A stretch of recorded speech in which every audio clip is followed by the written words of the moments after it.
protesters at the Prime Minister's residence. But why? Nicole standing by for us. Tell us more, Nicole. Well, the situation has really deteriorated here just in the last hour. You can see that crowds of young people are trying to break into the Prime Minister's house. They have been marching here demanding that the Prime Minister resign.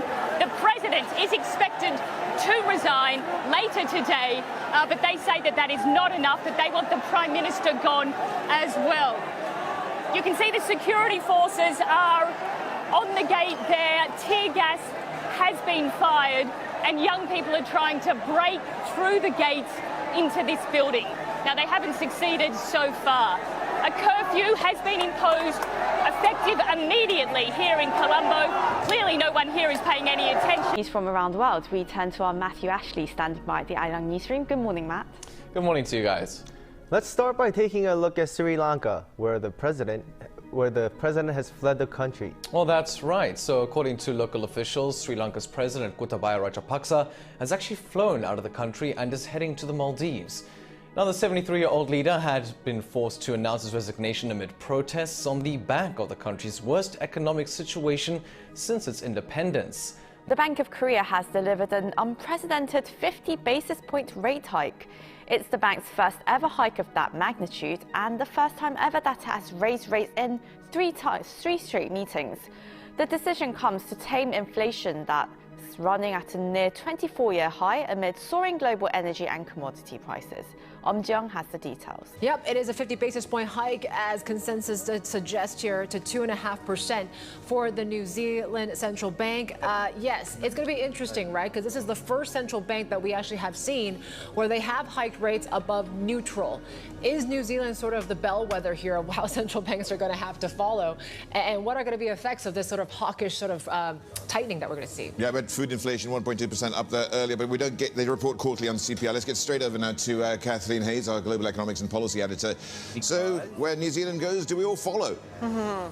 Above neutral, that's you're asking. Well, certainly that's what the Federal Reserve is expected to do. But let's start with the RBNZ, because remember, I'm glad you put it that way, because remember back in about the middle of 2020 when central banks were wondering what to do, how much to hike. It was the RBNZ that just one day said, bang, 75% rate cut. Then in October 2021, they were one of the first to start hiking rates again. They did 3 25 basis point hikes. They've done 2 50 basis point hikes already. This is their third one in a row, and you can see from this chart that investors are expecting the RBNZ to get up nearly to 4% by the end of the year. And yes, their inflation rate, you want to take a look at it, 6.9% year over year. Their forecast had been 5.9% for 2022. It'll be interesting to see if we get more, as we get more information from their policy statement, as what that will show in terms of did they change their forecast? What is their expectation? How soon do they see inflation coming down? But the RBNZ, led by Adrian Orr, has made it very clear. We are going to be aggressive with monetary policy. That's what they have done. Since Biden got elected, this is what's happened to inflation, 1.4% to 8.6%. And they basically acknowledge that tomorrow when we get the CPI numbers, it's going to be worse than this. Now, we are hearing stories from everybody about what's happening in their states. In my state, I've got a lot of retirees. Many of them are delaying their retirement or coming back to work because they can't afford it right now. They can't afford the gas, the food, the rent that's gone up. You've got families that are going to food banks that have never gone to food banks before in their lives. You've got people taking second jobs all across our state. So it's happening in all of our states. Now, the latest is they're talking about now raising taxes on people. Well, if it impacts an individual, it takes money right out of their pocket when they're already struggling, so that's horrible.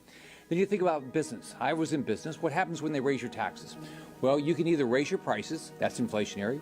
You can have fewer employees, that's bad for the economy, right? What else can you do? I mean, if you can take profits out of the company, but if you look at what's happened with the pandemic, profits are down, profits aren't up.